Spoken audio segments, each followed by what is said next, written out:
Со пригодна музичка програма, рецитирање на поезија, ликовни перформанси и изложби. Во неговата спомен куќа на Гумење денеска во Крушево беше одбележан 39-тиот роден ден на Тоше Проески. Традиционално за сите посетители пак на неговиот гроб се делеше и торта. Едната направена од неговите родители, а едната од фановите од Бугарија. Освен од Балканот, имаше фанови дури и од Русија. Македонија денес треба да има празник. Оти се е родил Тоше Проески тук во Крушево и преку својата музика, преку своите песни шири љубов не само на Балканите, а и во светот. И денес тука еден човек ми кажа дека Гоце Делчев е казал светот треба да биде само како надпревар на културата. Така? Тоше истото го прави. Преку музиката, преку културата, преку љубовта, луѓето треба да живеат. Јас многу го сакам Тоше. Дојдов тука специјално од Москва за неговиот роден ден. Неговата музика прв пат ја слушнав во Црна Гора и оттогаш не можам да се разделам од него.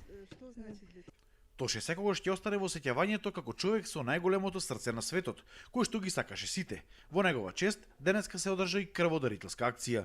Тоше секогаш ќе остане позитивна и најголема личност во светот во моите сеќавања и мислам дека друг човек нема да се роди како Тоше Проески. Тоше имаше некоја вонземјанска моќ да ги обединува луѓето.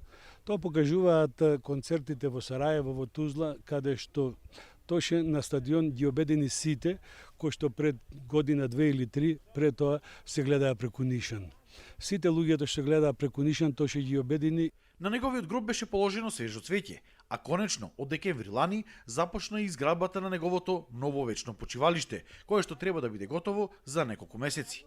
Во објектот, чија основа е форма на крст, се предвидени гробни места и за неговите родители. Објектот однадвор идејното решение изгледа како војна негова препознатлива физичка положба, каде што е со двете припоени малку одделени раце како да се моли, како молитва, кога ќе биде завршено целосно од сите страни, кога ќе се погледне буквално ќе се гледа како да се две припоени раце што се молат. Новина годинава во спомендомот беше тоа што се постави реплика од неговата облека, која Тоше ја носеше на евроизискиот настап. Посетеноста ни малце во година не опаја, напротив, постојано имаме посетители како од нашата земја, така и надвор од границите на нашата земја. Се обидуваме да бидеме постојано интересни и актуелни. Инаку спомен куќата убедливо станува најпосетуваниот музеј во Македонија со над 650.000 гости, од кои што 30% се од странство.